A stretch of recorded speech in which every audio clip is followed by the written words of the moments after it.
السلام عليكم ورحمة الله وبركاته. إن الحمد لله نحمده ونستعينه ونستغفره ونعوذ بالله من شرور أنفسنا ومن سيئات أعمالنا. من يهده الله فلا مضل له ومن يضلل فلا هادي له. وأشهد أن لا إله إلا الله وحده لا شريك له وأشهد أن محمدا عبده ورسوله. يا أيها الذين آمنوا اتقوا الله حق تقاته ولا تموتن إلا وأنتم مسلمون. يا أيها الناس اتقوا ربكم الذي خلقكم من نفس واحدة وخلق منها زوجها وبث منهما رجالا كثيرا ونساء. واتقوا الله الذي تساءلون به والأرحام إن الله كان عليكم رقيبا. يا أيها الذين آمنوا اتقوا الله وقولوا قولا سديدا يصلح لكم أعمالكم ويغفر لكم ذنوبكم ومن يطع الله ورسوله فقد فاز فوزا عظيما. أما بعد، فإن أحسن الحديث كتاب الله وخير الهدي هدي محمد صلى الله عليه وآله وسلم وشر الأمور محدثاتها وكل محدثة بدعة وكل بدعة ضلالة وكل ضلالة في النار.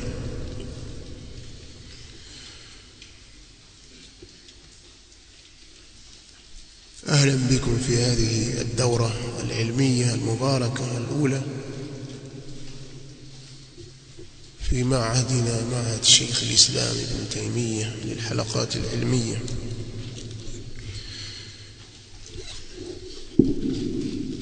Kabla ya kuanza barnamiji yetu, ni vizuri tukapeana mwongozo na mwangaza katika jambo hili ili tujue tunataka kufanya nini na tunaelekea wapi. Jana tulirusha ratiba ya daura yetu katika usbu'i hii ya kwanza, wiki hii ya kwanza. Tulirusha katika baadhi ya majmuati, katika baadhi ya magrupu, kwa baadhi ya watu ratiba wako nayo. Kwa kuwa daura yetu hii itakwenda kwa wiki mbili, sasa ratiba ya wiki hii ya kwanza tulishaitoa. Sasa sio watu wote pengine wameipata, kwa hiyo kuna haja na umuhimu wa kuiweka wazi. Daura hii au semina hii au warsha hii itakuwa ina masomo makuu mawili: somo la al-fiqh na somo la al-mustalah. Fiqh itakuwa katika madhhab al-Imam al-Shafi'i, na masomo mengine itakuwa na al-masomo ya mustalah al-hadith.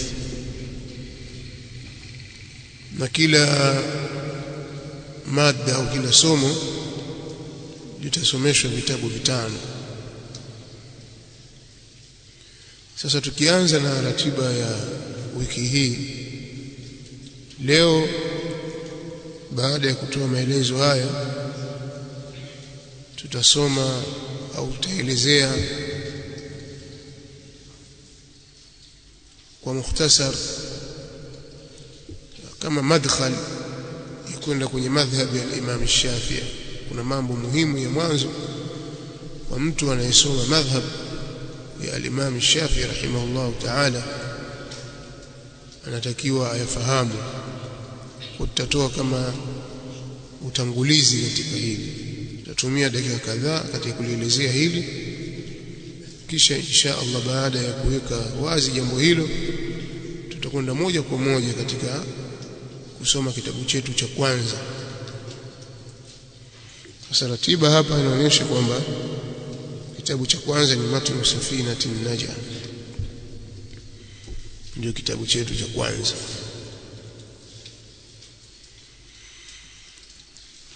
Tutasoma sehemu katika kitabu hiki, na kitabu hiki kitaisha leo insha Allah, pengine kwenye wakati wa baada al-asr, kwa kitakuwa na vipindi kama vitatu hivi. Tutasoma sehemu ya kitabu hiki, kisha wakati wa dhuha tutaendelea tena na kitabu hiki, kisha baada al-asr tutakamilisha insha Allah, kwa sababu si kirefu. Al-muallif rahimahullah ta'ala amekiandika kitabu hiki akazungumzia mambo makuu kama manne hivi au matano.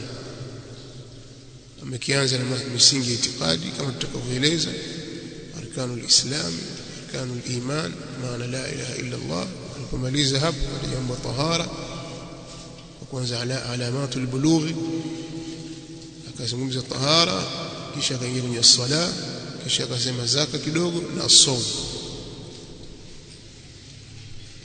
Waliokuja baadaye katika kusherehesha kaongeza kitabu al-hajj, tutaeleza ni nani alifanya kazi hiyo, lakini sisi tutasoma mpaka pale alipoishia al-muallif rahimahullah ta'ala. Alafu kipindi kingine kinachofuata ni kipindi cha baada ya salati al-maghrib na baada salati al-isha. Hapa na vipindi viwili, lakini tunatarajia kuviunganisha vitakuwa kipindi kimoja. Tutaanza kipindi cha baada al-maghrib, kitabu kinachoitwa al-muqaddimatu al-hadramiyya. Ni kirefu kidogo kwa sababu kitabu as-salat pekee yake ni kirefu sana. Kwa tutasoma vipindi viwili, pengine kitabu at-tahara na sehemu kwenye kitabu as-salat. Kisha siku inayofuata, siku ya Jumapili, wakati kama huu baada al-fajr, insha Allah tutaendelea tena al-muqaddima. Tutamalizia muqaddima wakati wa dhuha. Na vipindi vyetu sisi ni baada ya salati al-fajr mubashara kama hivi, tutakwenda mpaka saa 2, tutegemea na nafasi itakapokuwa na somo litakapokuwa linakwenda, lakini al-hudud haddi mwisho saa 2, inaweza ikawa chini ya hapo kidogo. Kadhalika wakati wa dhuha tunakusudia kuanzia mida ya saa 5 ili watu wapate raha kidogo. Baada ya hapo tutapumzika na tutafanya mambo mengine. Saa 5 tunarudi tena mpaka dhuhuri, kisha kipindi kingine baada ya asr, kisha baada ya maghrib, kisha baada ya isha.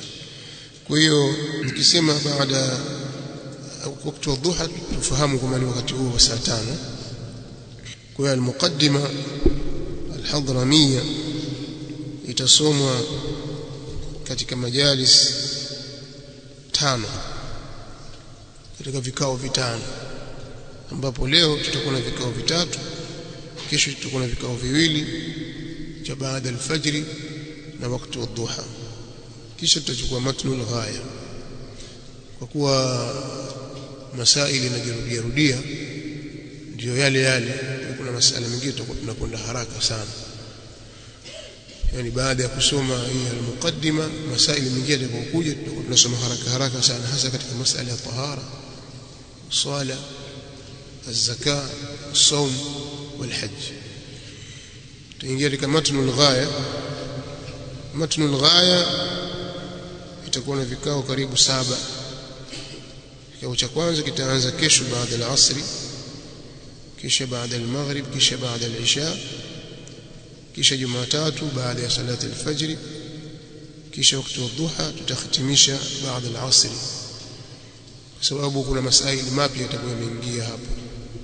Kuna mambo ya buyu', kuna mambo ya nikah, kuna kitabu al-fara'id, kuna al-jinayat, kuna al-hudud, al-qisas, kuna al-at'ima na mfano vitu kama hivi ambavyo ni vipya katika mfululizo haya masomo. Lakini pia siku hiyo tutaanza kitabu kingine baada ya maghrib, nacho ni al-yaqut an-nafis. Al-yaqut an-nafis siku hiyo ya Jumatatu tutakuwa na vikao viwili baada ya maghrib na baada ya isha. Jumanne tutaendelea baada ya fajr wakati wa dhuha baada ya asri tutakuwa tumekamilisha al-yaqut an-nafis. Kwa maana itakuwa na vikao vitano. Kisha tutaanza umdatu salik wa uddatu an-nasik ya al-imam Shihabuddin ibn an-Naqib rahimahullah ta'ala rahmatullahi ta'ala ala a'immat al-muslimin. Hii itachukua vikao vingi kidogo. Itakuwa kuanzia hiyo Jumanne au lailatu al-arbi'a kuanzia baada ya maghrib, kikao cha kwanza, cha pili, cha tatu baada ya al-fajr. Itakuwa siku ya Jumatano wakati wa dhuha, itakuwa kikao cha 4 baada ya al-asr, kikao cha 5 baada ya maghrib, cha 6 baada ya isha, kikao cha 7, na siku ya Alhamisi itakuwa na kikao cha 8 baada ya al-fajr, cha 9 wakati wa dhuha, cha 10 baada ya al-asr, na kikao cha 11 kitakuwa ni baada ya maghrib. Tunatarajia labda vikao 10 hivi vitaweza kutosheleza kwenye kuisoma Umdatu Salik. Inahitaji subira tu, kwa sababu kitabu ni kikubwa na kina masaili mengi, masala yake ni mengi sana. Alafu siku hiyo hiyo tutafanya ikhtibar lailatul Jum'a. Baada ya kumaliza tutagawa karatasi ya basi ikhtibar, tutafanya mtihani kwa fiqh yote tuliyosoma kutoka kitabu cha kwanza mpaka cha 5. Kwa hiyo hili yote ni kutaka kuangalia ile kuweka intibahi kwa watu, kama watu wani katika hali ya kutanabah katika kuyadhibiti na kuyafanya taqyid masail. Kwa hiyo huu ndio mwongozo wa mukhtasar.